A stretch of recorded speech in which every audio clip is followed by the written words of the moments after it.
The greatest rule of life is that everyone must die one day. But what if we could change this rule? What would happen if one day all the memories in your brain, that first scent you remember from your childhood, the first moment you fell in love, your fears, and your secrets could be copied to a digital environment and restarted in another body? Would that person who wakes up in the new body and talks just like you really be you? Can the human mind be backed up to an external disk like a computer? If it can be copied, does this mean the total end of death? Or in this process, while you actually die, does only a perfect copy of you continue to live on? Today, we are testing immortality, the greatest dream in human history, at the frontiers of neuroscience and technology.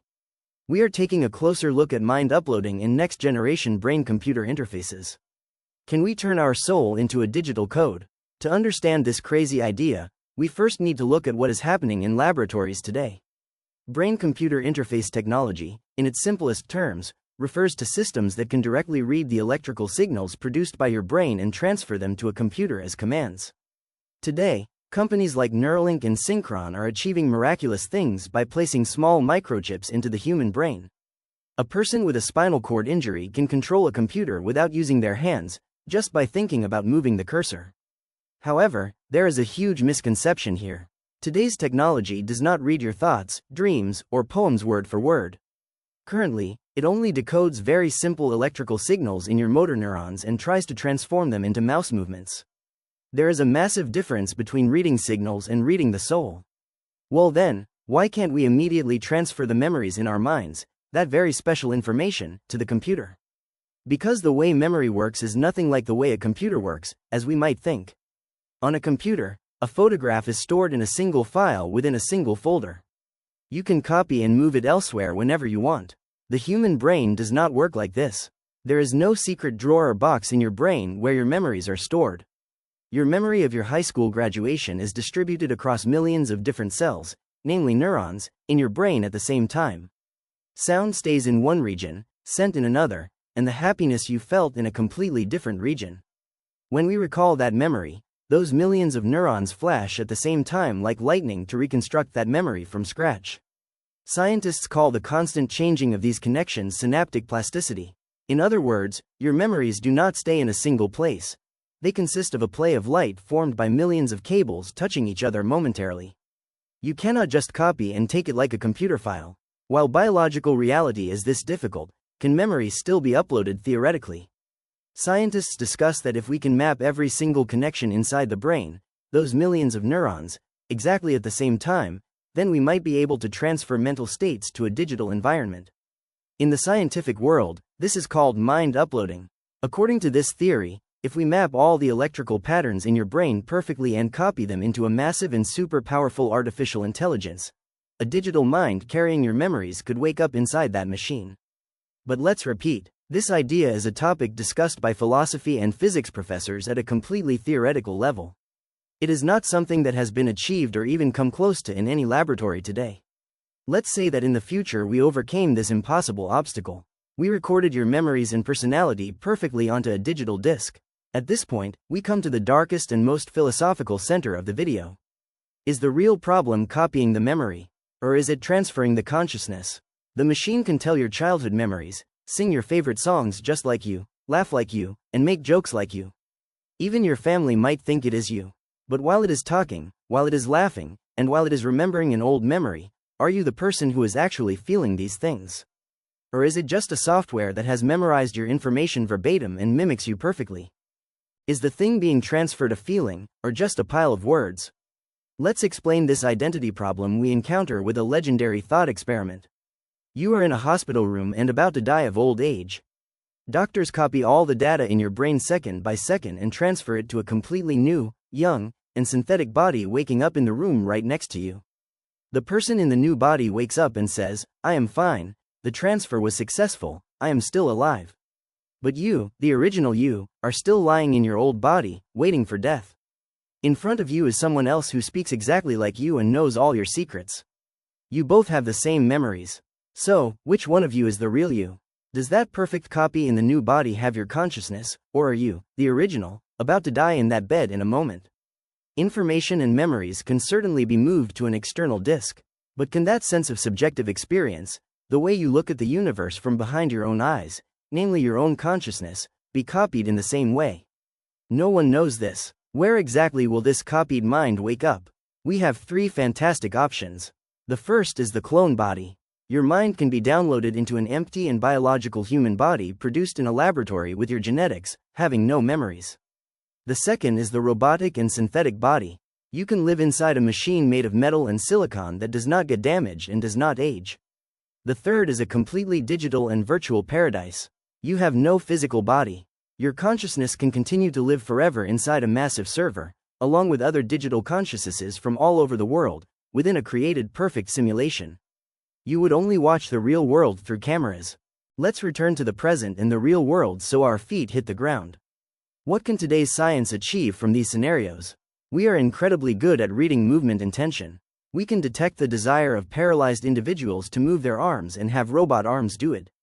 We can enable patients who have completely lost their ability to speak to produce text on a screen slowly, just by thinking of letters.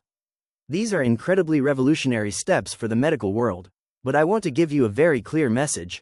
There is an ocean of difference between finding out which letter you are thinking of in your mind and transferring a person's entire mental world, love, fear, and existence to a computer. The main reason why copying the human soul or mind seems technically so impossible is the working principle of the brain. There are more than 86 billion neurons in the human brain and more than 100 trillion connections these neurons establish with each other. This is not a fixed or frozen hardware like a computer motherboard. The brain is a dynamic and living structure. It reproduces itself every second with chemical reactions. Every time you learn something new, even while watching this video right now, the physical structure of your brain is changing momentarily. The human brain is not just a bucket of hardware, it is a constantly changing, flowing living process. Just as you cannot freeze and carry a flowing river, you cannot copy a flowing consciousness exactly. Despite all these biological and philosophical obstacles, if we are looking for an answer to our main question, whether immortality is possible, there are different paths on the table. The first path is biological immortality. That is, stopping aging completely with genetic engineering and continuing to live in the same body. The second path is digital immortality, which we just described. That is, turning our mind into data and having our copy last forever. But the really difficult part and the unknown answer is the continuity of consciousness. Having a copy live on your behalf with your memories might allow the world to call you immortal. But when the light behind your own eyes goes out in that hospital room, the fact that the universe will end for you might not change. While your copy is laughing, you, the original, might be plunged into darkness. Let's say we solved this too and managed to carry our minds. If such a technology existed, the issue would cease to be a laboratory experiment and turn into the complete collapse of civilization. Just think, who would be able to access this technology? Will only the richest people in the world live for hundreds of years and rule the planet by creating their own copies? Then, will poverty be not just a monetary thing, but a deadly fate? Who will be considered a person legally? If a digital copy of you commits a crime, will they throw your original body or your copy into prison? If you have two bodies, who will your spouse fall in love with, which you will inherit the legacy? As you can see, such a technology could destroy all morality, law, and rules of civilization in the world within seconds. In this legal chaos, we are left alone with the greatest and most devastating ethical question where human morality is shattered.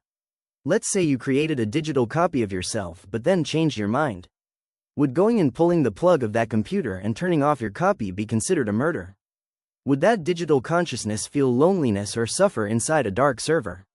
Even more frightening, is the real thing that makes a human being human only their memories, or is it the weak and mortal body of flesh and blood in which those memories are trapped? Where do the boundaries of being human begin and where do they end? How human can an immortal mind placed inside a robot remain? Now we must wrap it up. Is what we've talked about science fiction or reality? Let's be very clear. The brain-computer interface is completely real. Neural reading, chips used to help patients, and medical revolutions are happening in laboratories right now. But that full memory transfer, the moving of consciousness, and immortality that we see in movies do not exist for today. Maybe it will happen 1,000 years from now, or maybe it will never be overcome as the greatest boundary wall of quantum physics and biology. For thousands of years, humanity has sought ways to escape death and live forever. Kings built massive pyramids, alchemists sought elixirs of immortality, and today technology billionaires are trying to upload their consciousnesses to servers. But perhaps the real question we should ask is not whether technology will one day succeed in this. The real question we should ask is whether a part of you will truly remain when you wake up and open your eyes inside that machine. Immortality might sometimes not be the end of death. Perhaps immortality could just be the dark beginning of your perfect copy and a brand new species. Well, what do you think about this? If one day you were given the chance to upload your consciousness to a robot and live forever, would you really do it? And would you believe that person is still you when you wake up? Share your thoughts with us in the comments. To continue discovering the mysteries of existence, do not forget to subscribe to the channel and turn on notifications.